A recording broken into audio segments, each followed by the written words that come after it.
আসসালামু আলাইকুম দর্শক। ইরান এবং ইসরায়েলের যুদ্ধে আমি আগেই বলেছি যে পরাশক্তিগুলো কিন্তু প্রত্যক্ষ বা পরোক্ষভাবে জড়িয়ে গেছে। এখন কঠিন পরিস্থিতি হচ্ছে যুক্তরাষ্ট্রের দিকে, সবার নজর তার দিকে। যুক্তরাষ্ট্র কি নেতানিয়াহুর ডাকে সাড়া দিয়ে যুদ্ধে জড়াবে নাকি জড়াবে না, এমন একটি পরিস্থিতির মধ্যে যুক্তরাষ্ট্র মধ্যপ্রাচ্য থেকে তাদের বিমান এবং যুদ্ধ জাহাজগুলো সরাচ্ছে। এই খবর যেমন এসছে, তেমনি একটি কঠিন চ্যালেঞ্জের কথা উচ্চারণ করেছেন ইরানের প্রেসিডেন্ট পেজিশকিয়ান। তিনি পুরো জনগণকে ঐক্যবদ্ধ থাকতে বলেছেন এবং এই হামলার বিরুদ্ধে প্রতিরোধ গড়ে তোলার আহ্বান জানিয়েছে, এবং যাতে ধৈর্য এবং মনোবল তারা কেউ না হারায়। ইন্টারেস্টিং খবর হচ্ছে যে ইরানের হামলার ভয়ে মধ্যপ্রাচ্য থেকে বিমান এবং যুদ্ধ জাহাজ সরাচ্ছে যুক্তরাষ্ট্র। কি কারণে সরাচ্ছে কি এই কারণে যে যাতে ইরান হামলা করলে ব্যাপক ক্ষয়ক্ষতি না হয়, নাকি এমন কিছু মানে যুদ্ধজাহাজ বা বিমান সরাচ্ছে যেগুলো কাজে লাগবে না? বিষয়টা পরিষ্কার না। সেই খবরে বলা হচ্ছে ইরানের হামলার শঙ্কায় মধ্যপ্রাচ্যের কয়েকটি ঘাঁটি থেকে কিছু বিমান এবং যুদ্ধজাহাজ সরিয়ে নিচ্ছে যুক্তরাষ্ট্র। বুধবার দুই মার্কিন কর্মকর্তা রয়টার্সকে এই তথ্য জানিয়েছেন খবর আরব নিউজের। এই পদক্ষেপ এমন এক সময় নেওয়া হলো যখন মার্কিন প্রেসিডেন্ট ডোনাল্ড ট্রাম্প এখন স্পষ্টভাবে জানাননি যুক্তরাষ্ট্র ইসরায়েলের সঙ্গে যৌথভাবে ইরানের পরমাণু এবং ক্ষেপণাস্ত্র যে স্থাপনায় হামলা করবে কিনা। এদিকে বৃহস্পতিবার কাতারের মার্কিন দূতাবাস এক সতর্কবার্তা জারি করেছে। এতে দূতাবাসের কর্মীদের সাময়িকভাবে কাতারের আল উদেইদ বিমান ঘাঁটিতে প্রবেশ সীমিত রাখতে বলা হয়েছে। দোহার বাইরে মরুভূমিতে অবস্থিত এই ঘাঁটি মধ্যপ্রাচ্য অঞ্চলে যুক্তরাষ্ট্রের সবচেয়ে বড় সামরিক স্থাপনা। দূতাবাস কর্মী এবং কাতারে অবস্থানরত মার্কিন নাগরিকদের উদ্দেশ্যে দেওয়া সতর্কবার্তায় বলা হয়েছে, চলমান আঞ্চলিক উত্তেজনার পরিপ্রেক্ষিতে বাড়তি সতর্কতা অবলম্বন করা উচিত।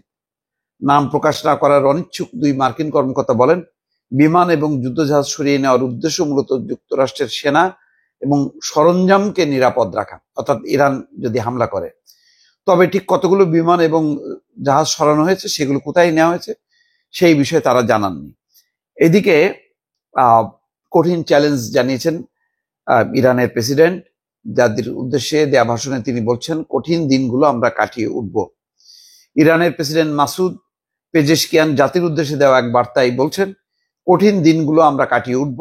সামাজিক যোগাযোগ মাধ্যমে জাতির উদ্দেশ্যে দেওয়া বার্তায় তিনি সরকারের প্রতিটি অংশকে ইরানের জন্য কাজ করার নির্দেশ দিয়েছেন। খবর বিবিসির। মাসুদ পেজেশকিয়ান বলছেন, সব মন্ত্রণালয়, সরকারি সব এজেন্সিকে তাদের সর্বোচ্চ শক্তি এবং সম্পদ ব্যবহার করে ইরানের জন্য কাজ করতে বলা হয়েছে। কোনো কিছুর প্রতি বিমুখ না হয়ে আপনাদের ধৈর্য এবং সমর্থন দরকার। দর্শক, এই খবর দুটি বিশ্লেষণ করলে পরিষ্কার যে ইরানও প্রস্তুতি নিচ্ছে, মার্কিন হামলা হতে পারে, সেই প্রেক্ষিতে তারা কি করবে এবং তারা যে লড়াই করবে সেটা জানিয়েছে ইরানের সর্বোচ্চ ধর্মীয় নেতা আয়াতুল্লাহ খামেনি। তিনি ইতিমধ্যে বলেছেন যে কোনোভাবেই ইরান আপোষ করবে না, এবং ইরানের ইতিহাস সম্পর্কে তিনি বলেছেন যে ট্রাম্প সম্ভবত জানেন না ইরান জাতির ইতিহাস সম্পর্কে। ইরান যে একটা লড়াকু জাতি, তারা আপোষ করে না, মাথা নত করে না, সেটা একটা বক্তব্য।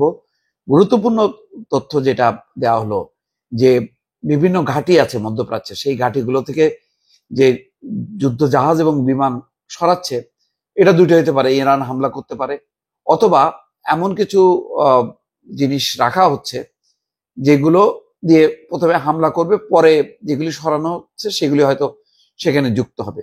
কি পরিকল্পনা কেউ কিছু বলছে না, কিন্তু এটাকে কেন্দ্র করে যে একটা উত্তেজনা আছে, যুক্তরাষ্ট্র ভালো করেই জানে যে যুদ্ধে জড়িয়ে পড়লে ইরান এবং রাশিয়া এবং চীন চুপ করে বসে থাকবে না। ফলে এই পরিস্থিতি নিয়ে যুক্তরাষ্ট্রের দিকেই এখন সবার নজর, যে তারা কি করবে, আপোষ করবে, যুদ্ধ থামাবে, নাকি যুদ্ধে অংশ নেবে। দর্শক, ভালো থাকবেন। আল্লাহ হাফেজ।